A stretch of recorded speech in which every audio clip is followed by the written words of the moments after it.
নমস্কাৰ সকলোকে স্বাগতম জনাইছো আসাম কেৰিয়াৰ পইণ্ট ইউটিউব চেনেলটোলৈ। তো বন্ধুসকল আজিৰ এই ভিডিঅ'টোত আমি আপোনালোকৰ আগন্তুক অহা 17 নৱেম্বৰৰ পৰা অনুষ্ঠিত হ'ব লগা আৰআৰবি ৰেলৱে গ্ৰুপ ডি পৰীক্ষাৰ বাবে সহায়ক হোৱাকৈ গণিতৰ আৰু এটা নতুন ক্লাছ লৈছো। তো এই ক্লাছটোত আমি কিছুমান শৰ্ট ট্ৰিক্স আৰু কিছুমান ইম্পৰ্টেন্ট ফৰ্মুলাৰ সহায়ত আপোনালোকক কোৱেশ্যনখিনি কৰাই দিম যাতে এক্সামত গৈ খুব কম সময়ৰ ভিতৰতে এনে ধৰণৰ কোৱেশ্যনবোৰ সলভ কৰিব পাৰে। আৰু এই কোৱেশ্যনবিলাক প্ৰিভিয়াস ইয়াৰ বেস কোৱেশ্যন হয় যিবিলাক আগতে আৰআৰবি এক্সাম হৈ গৈছে। তো সেই কোৱেশ্যন বিলাকৰ বেচিছতে আমি এই ভিডিঅ'টো তৈয়াৰ কৰিছো।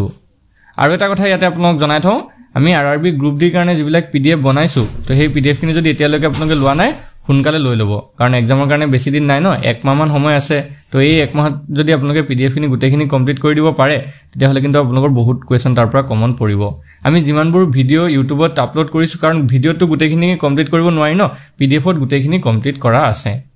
তো স্ক্ৰীনত যিটো আমাৰ নাম্বাৰ দেখিছে সেইটো হোৱাটছআপ নাম্বাৰ হয় বা তাত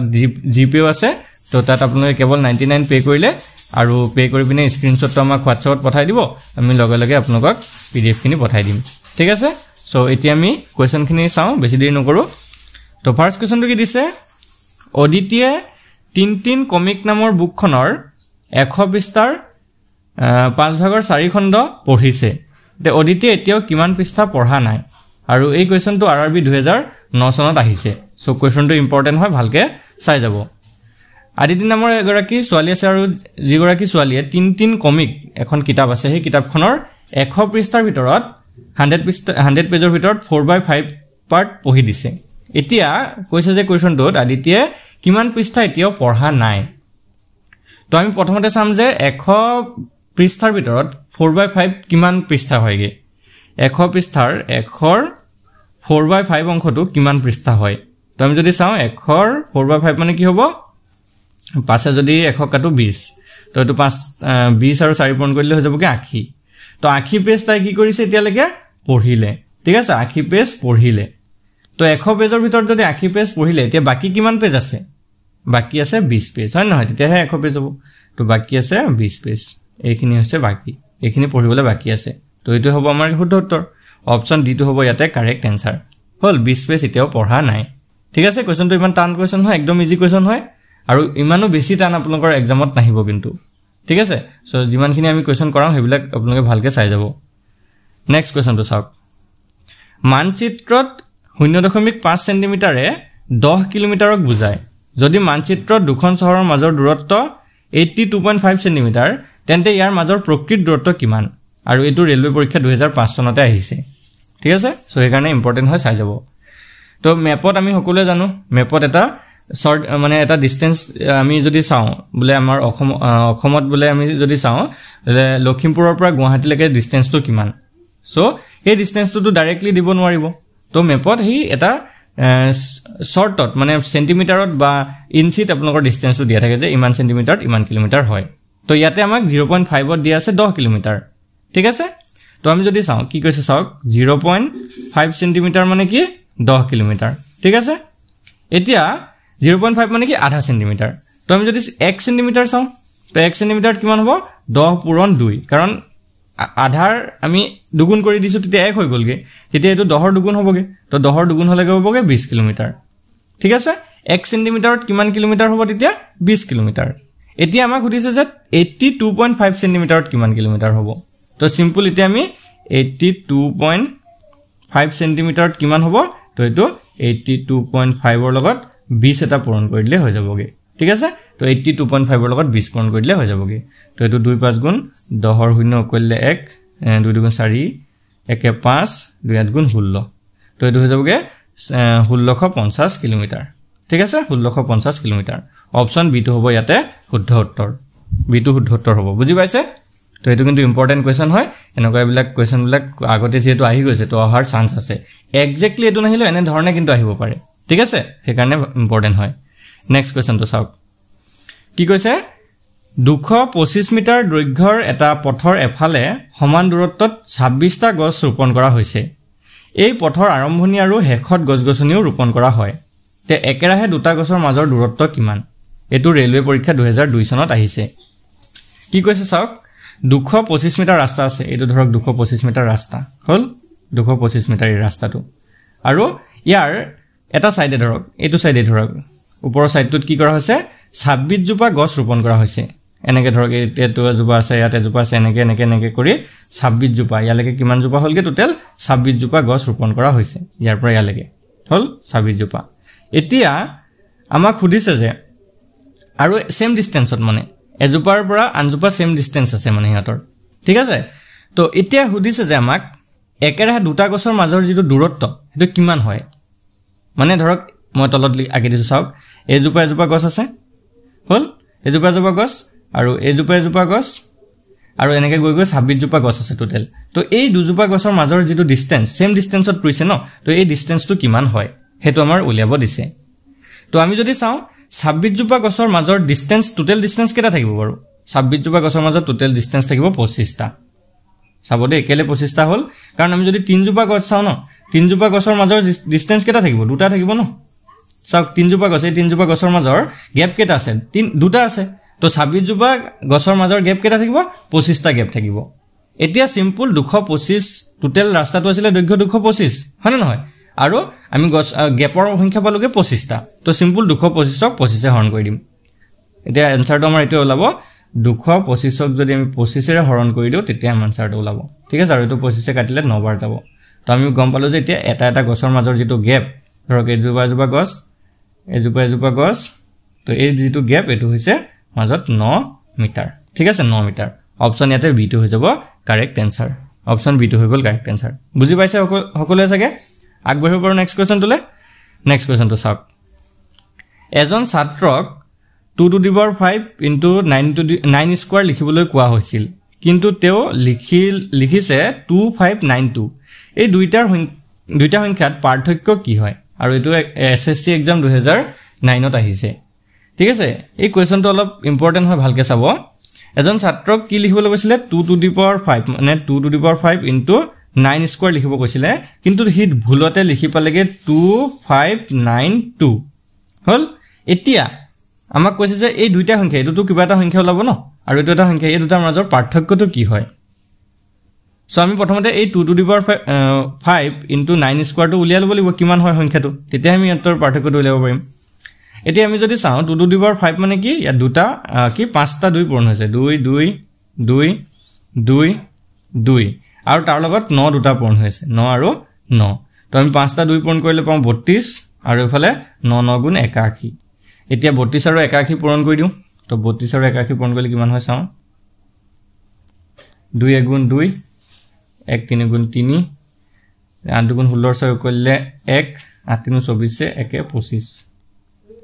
ফলে 2 3 6 9 5 2 2592 তো আমি এই সংখ্যাটো কিমান পালো একে সেম 2592 এ পালো 2592 সেম হয় দুইটা সংখ্যাই সেম হয় মানে তাক যেটো লিখিবল দিছিলে এটা বেলেগ কিন্তু হি ভুলতে বেলেগ এটা লিখিলেগে কিন্তু হেতুৰ ভ্যালুটো সেমে হয় এতিয়া হিহঁতৰ মাজৰ এই দুটাৰ মাজৰ যেটো পাৰ্থক্য সংখ্যাগত পাৰ্থক্য এটো 0 হয় হলনে সো অপচন এটো হৈ যাব কাৰেক্ট आंसर বুজি পাইছে এটো হলগে শুদ্ধ উত্তৰ তে আগবাঢ়িব পাৰো নেক্সট কোৱেশ্চন তুলে নেক্সট কোৱেশ্চনটো কি দিছে এ বিন্দুৰ পৰা বি বিন্দুলৈকে মটৰচাইকেলৰ গড় গতি আছিল 65 কিলোমিটাৰ আৰু বি বিন্দুৰ পৰা এ বিন্দুলৈকে গড় গতিবেগ আছিল 60 কিলোমিটাৰ গুটে যাত্ৰাটোত মটৰচাইকেলখনৰ গড় গতি কিমান আছিল আৰু এটো আৰআৰবি 2006 ত আহিছে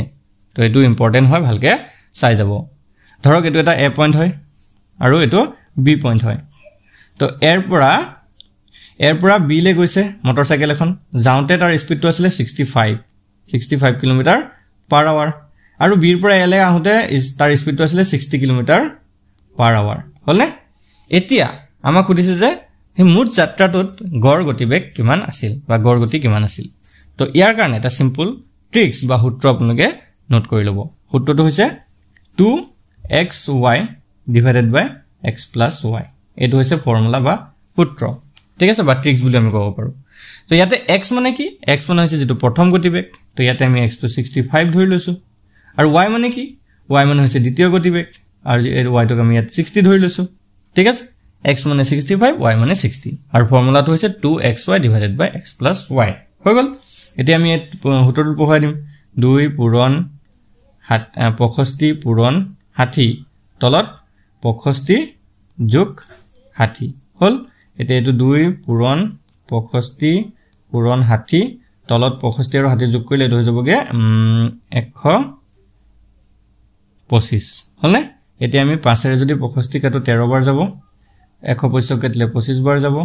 আকৌ 25 যদি 5 কাটো 5 বাৰ 60 কাটিলে 12 বাৰ হলনে তো ইয়াত কি থাকিলেগে ওপৰ থাকিলে 2 পূৰণ 13 পূৰণ 12 আৰু তলত থাকিলে 5 তে 2 13 আৰু 12 যদি পূৰণ কৰে ইয়াৰ ভ্যালুটো লাগে 312 আৰু তলত 5 312 আৰু তলত 5 এটা সিম্পল 312 ক 5 এৰে হৰণ কৰি চাম 312 ক 5 এৰে হৰণ কৰিলে আমাৰ উত্তৰটো ওলাই যাব মানে 312 5 তো ইফালে 5 6 গুণ 30 নামি আহিলে 12 5 দুগুণ 10 2 নামি আহিলে পয়েন্ট দিয়াৰ লগে লগে এটো হৈ যাবগে 20 5 4 গুণ 20 হল তো আমাৰ আনসাৰটো ওলাই গল 62.4 কিলোমিটাৰ পাৰ আৱাৰ হলনে 62.4 অপচন কোনটোত আছে চাওক অপচন ডি সিট আছে তো সিটো হৈ যাব ইয়াতে শুদ্ধ উত্তৰ বুজি পাইছে চাগে খেলিমিল নাই লগা সো আগবাঢ়িৰ পৰা নেক্সট কোৱেশ্চন তুলে ইয়াতে ফৰ্মুলাটো ইম্পৰ্টেন্ট হয় এই প্ৰশ্নটোত হেকাৰণে এই ফৰ্মুলা বা সূত্ৰটো মনত ৰাখি থব বা নোট কৰি থব তো নেক্সট কোৱেশ্চনটো চাওক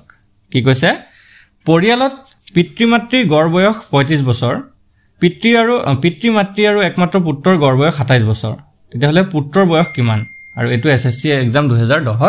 আহিছে বুজি পাইছানে তো এই কোৱেশ্চনটো ইম্পৰ্টেন্ট হয় ভালকে চাব কি কৈছে এটা পৰিয়ালত পিতৃ আৰু মাতৃৰ গড় বয়স হৈছে 35 বছৰ ঠিক আছে মই ফাদাৰ বুলি লিখিছো পিতৃক মাতৃক মাদাৰ বুলি লিখিছো আৰু পুত্ৰক আমি সন বুলি লিখিছো ঠিক আছে এফ মানে ফাদাৰ এম মানে মাদাৰ আৰু এস মানে সন মানে পুত্ৰ ঠিক আছে তো প্ৰথমতে আমি পিতৃ আৰু মাতৃ যদি চাও ফাদাৰ এণ্ড মাদাৰৰ গড় বয়স হৈছে 35 ঠিক আছে ফাদাৰ আৰু মাদাৰৰ গড় বা এভাৰেজ যেটো গড় হৈছে 35 বছৰ হল এতিয়া আমি মুডটো যদি চাও পিতৃ আৰু মাতৃৰ মুড যদি চাবলৈ যাও মুড বছৰটো কিমান হ'ব বয়সটো তো এটো হৈ যাবগে 35 * 2 কাৰণ দুগৰাকী ব্যক্তি ন তো 35 ৰ লগত 2 পূৰণ কৰিলে হৈ যাব 70 বছৰ তো পিতৃ আৰু মাতৃৰ যেটো মুড বয়স দুইজনৰ মিলাই পিনে যেটো মুড বয়স এটো হৈছেগে 70 বছৰ তাৰ পিছত ফাদাৰ মাদাৰ আৰু সনৰ একেলগত যদি আমি চাও ফাদাৰ মাদাৰ আৰু সনৰ যেটো গড় বয়স এটো দি আছে 27 আৰু তেওলোকৰ যদি আমি মুডটো চাও তেওঁলোকৰ তিনিজনৰ মুডটো যদি আমি চাও তেতিয়া 27 ৰ লগত 3 পূৰণ হ'ব কাৰণ তিনিজন ব্যক্তিৰ কথা দিছে দেউতাক মাক আৰু পুতেকৰ তো এতিয়া হৈ যাব 27 ৰ লগত যদি 3 পূৰণ কৰি দিও তেতিয়া এটো হৈ যাবগে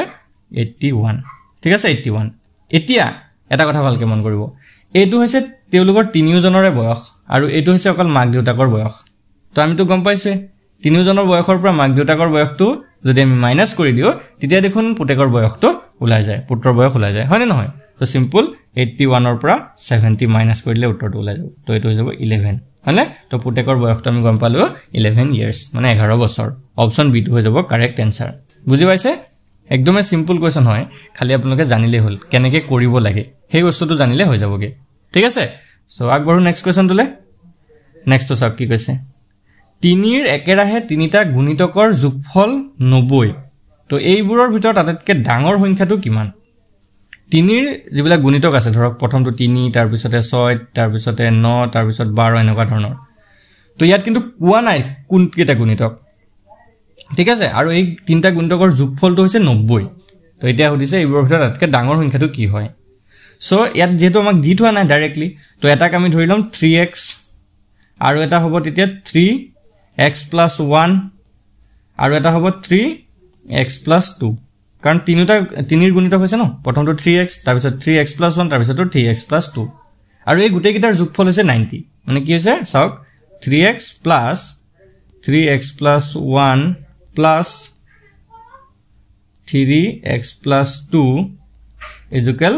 90 এটো আমাক দি থৈছে তো ইয়াৰ পৰা x ৰ ভ্যালুটো উলিয়ালে আটাইকেইটা সংখ্যা উলিয়াব পাৰিম তো ইয়াতে যদি আমি চাও এটো 3x হ'ব প্লাস এটো 3x + 3 হ'ব প্লাস 3x প্লাস 3 দুগুণ 6 আমি প্ৰথমতে ইকুৱেশনটো সলভ কৰি লম এতিয়া যদি চাও 3x 9x আৰু ইফালে 3x 9 ইকুৱেল 90 হল এতিয়া 9 টো ইফালে গুচি যোৱাৰ লগে লগে মাইনাস হৈ যাব 9x ইকুৱেল কি হ'ব 90 minus 9 আৰু 90 minus 9 কৰিলে হৈ যাব 81 তো 9x ইকুৱেল ইয়াতে মই লিখিছো চাওক 9x = কি হ'ব 81 তো x ৰ ভ্যালু কিমান থাকিব তেতিয়া 81/9 আৰু এটো 9 9 কাটিলে কিমান 9 9 গুণ 81 9 বাৰ যাব তো আমি x ৰ ভ্যালু কিমান পালো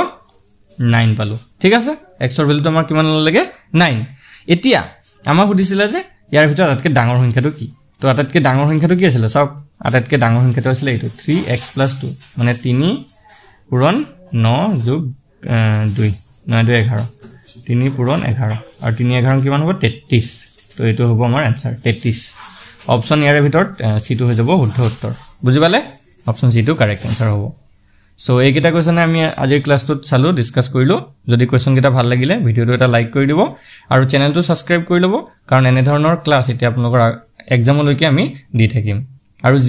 যদি আপোনালোকে এতিয়ালৈকে PDF কিনি লোৱা নাই লৈ ল'ব সোনকালে আৰু প্ৰাইচটো যেটো একদম কম ৰাখিছো 99 হয় তো আপোনালোকে যদি PDF কিনি লৈ এতিয়াৰ পৰা পঢ়ি থাকে বহুত কোৱেশ্যন তাৰ পৰা কমন পেলাব পাৰিব তো এইটো হৈছে আমাৰ WhatsApp নম্বৰ 8133840965 ইয়াতে WhatsApp আছে আৰু GPay আছে তো GPay কৰি আপোনালোকে স্ক্ৰিনশ্বট এটা WhatsAppত পঠাই দিব 99 পেমেন্ট কৰি তো আমি লগে লগে আপোনালোকক PDF কিনি সেন্ড কৰি দিম ঠিক আছে আৰু আজি ভিডিওটো চোৱাৰ কাৰণে সকলোকে ধন্যবাদ